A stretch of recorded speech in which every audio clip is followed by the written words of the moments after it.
चुड़ैल पार्ट 1। ऊंची ऊंची पहाड़ियों और घने जंगल से घिरा हुआ भैरवगढ़ गांव काली पहाड़ी के ठीक पीछे था।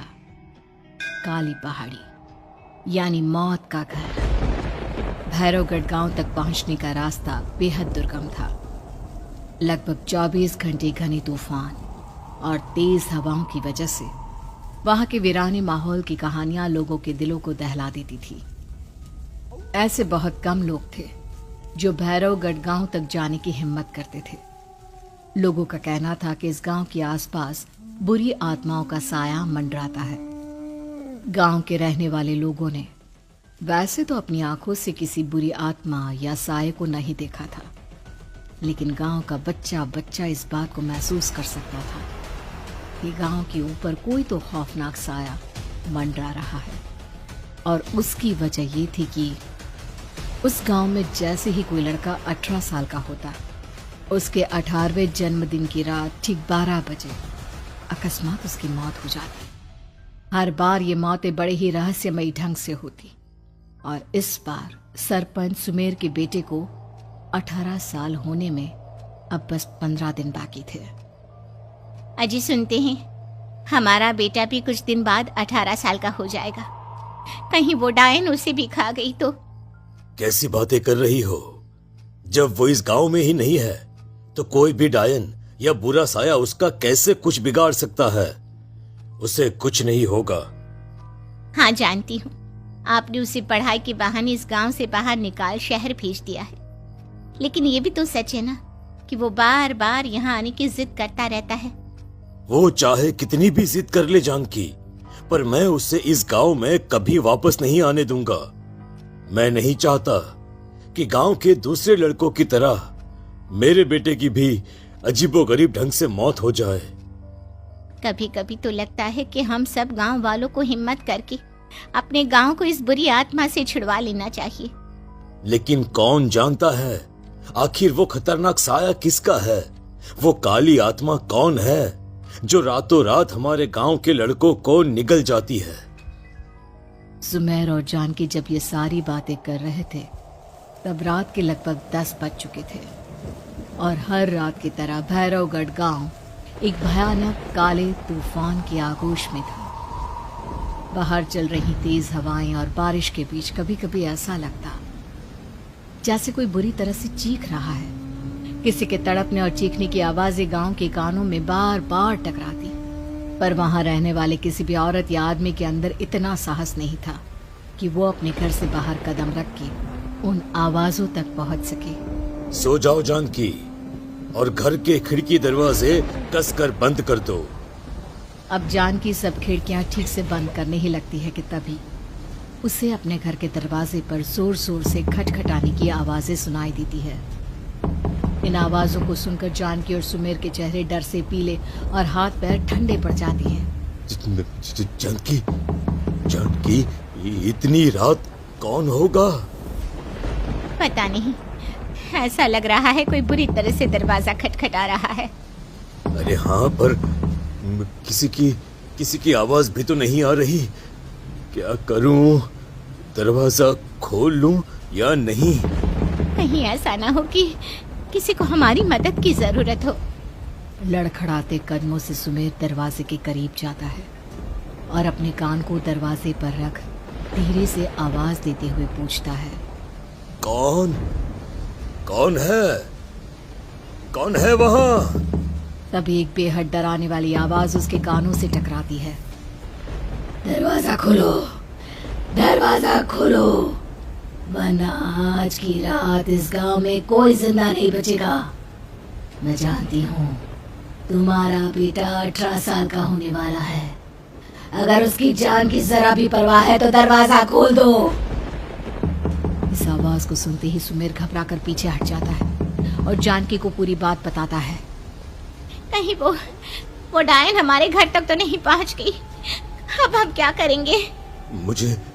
मुझे दरवाजा खोलना ही होगा जानकी। मेरे पास अब कोई रास्ता नहीं है। इतना कहकर सुमेर डर से अपनी दोनों आंखें कसकर बंद करता है और कांपते हाथों के साथ झटके से दरवाजा खोल देता है। तभी किसी के जोर से हंसने की आवाज सुमेर और जानकी को सुनाई देती है। उस आवाज को सुन दोनों दरवाजे की तरफ देखते हैं और सामने अपने बेटे राहुल को खड़ा देख दंग रह जाते हैं। राहुल के हाथ में उसका मोबाइल होता है जिसमें से वो आवाज बज रही थी। ये क्या मजाक है? और तू यहाँ, तुझे मना किया था ना गांव में आने को, समझ में नहीं आता क्या? 18 साल का होने वाला है तू। माँ, आप लोग भी पता नहीं किन अंधविश्वास भरी बातों पर भरोसा करते हैं। क्या मैं अपने घर नहीं आ सकता? आप लोगों से नहीं मिल सकता?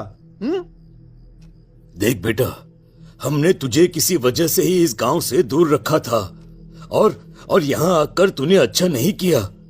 चल चल चल, मैं तुझे अभी के अभी वापस शहर छोड़कर आता हूं। ओफो पापा, आप बेकार की बातों से परेशान हो रहे हैं। बाहर इतना तेज अंधड़ तूफान चल रहा है, कहीं जाने की जरूरत नहीं है। मैं बस आप लोगों से मिलने आया हूं, कुछ दिन रहकर चला जाऊंगा। दिमाग खराब हो गया है इस लड़के का, नहीं जानता कि इस गांव में ये सुरक्षित नहीं है। किसने कहा था तुझे यहाँ आने को? ये आवाजें सुन, बाहर से जो आवाजें आ रही है तुझे सुनाई नहीं देती क्या? अरे माँ, जब जोर से तूफान चलता है, तेज हवाएं चलती हैं, तो इसी तरह की आवाजें आती हैं। ये बहुत नॉर्मल है माँ। नॉर्मल होगी तेरे लिए बेटा। 4 दिन शहर में पढ़कर आया है तो अपने माँ बाप की बात नहीं मान सकता। माँ, मुझे अभी बहुत जोरों से भूख लगी है, पहले कुछ खिला दो, और रात भी बहुत हो गई है। हम इस बारे में कल बात करते हैं, ठीक है? राहुल के वापस आ जाने से जानकी और सुमेर की आंखों की नींद उड़ गई थी। खाना खाने के बाद राहुल तो अपने बिस्तर पर जाकर सो गया, लेकिन जानकी और सुमेर पूरी रात उसके कमरे के बाहर पहरेदारी करते रहे। उन्हें पल पल इसी बात का डर था कि कहीं उनके बेटे को कुछ हो ना जाए। रात बीतती है, सुबह का सूरज निकलता है। अब जैसे ही वो राहुल को नींद से जागते देखते हैं तो उन दोनों के दिल को सुकून मिलता है। अरे माँ, पापा, आप अभी तक यहीं बैठे हैं? क्या पूरी रात सोए नहीं? जिनकी जवान बेटी की जान को खतरा हो, उन माँ बाप को नींद नहीं आती बेटा। अब तो वापस शहर चला जा। देखो माँ, मैं किसी जरूरी काम से इस गांव में आया हूं, और वो काम पूरा होने के बाद मैं खुद यहां से चला जाऊंगा। काम? गांव में तेरा क्या काम है? पापा, मैं बचपन से ही इस गांव के बारे में बेहद डरावने किस्से सुनते आया हूं, इसीलिए अब मैं उन्हीं किस्सों के ऊपर डॉक्यूमेंट्री फिल्म बनाऊंगा। रिसर्च करना चाहता हूं कि आखिर सच्चाई है क्या। हे भगवान, लो जी, सुन लिया, और भेजो इसे पढ़ने के लिए शहर। मैंने आपसे पहले ही कहा था, मेरी बहन के पास दूसरे गांव भेज दो। ना ये शहर जाता और ना उल जुलूल की बात इसके दिमाग में आती। जानकी और सुमेर राहुल को समझाने की बहुत कोशिश करते हैं, पर वो किसी की बात नहीं सुनता और अपना कैमरा लेकर गांव की पास वाली काली पहाड़ी की तरफ निकल जाता है। अब राहुल जैसे ही काली पहाड़ी पर पहुंचता है, उसकी नजर पहाड़ी के ठीक बीचों बीच बनी एक पुरानी झोपड़ी पर पड़ती है। यहाँ भी कोई रहता है क्या? ये इंटरेस्टिंग होगा। राहुल की आवाज पहाड़ों से टकराकर उसके कानों में सुनाई दे रही थी। उसने चारों तरफ का नजारा देखकर वहां की तस्वीरें अपने कैमरे में उतारना शुरू कर दिया। तभी अचानक राहुल ने अपने कैमरे में खींची हुई तस्वीर को जूम करके देखा और उसमें उसे जो नजर आया वो देखकर राहुल के होश उड़ गए। क्या सचमुच उस गांव के ऊपर किसी बुरी आत्मा का साया था? क्या राहुल की जान बच पाएगी? क्या देखा था राहुल ने उस फोटो में जिसे देखकर वो दंग रह गया? इन सवालों के जवाब जानने के लिए देखिए इस कहानी का अगला भाग।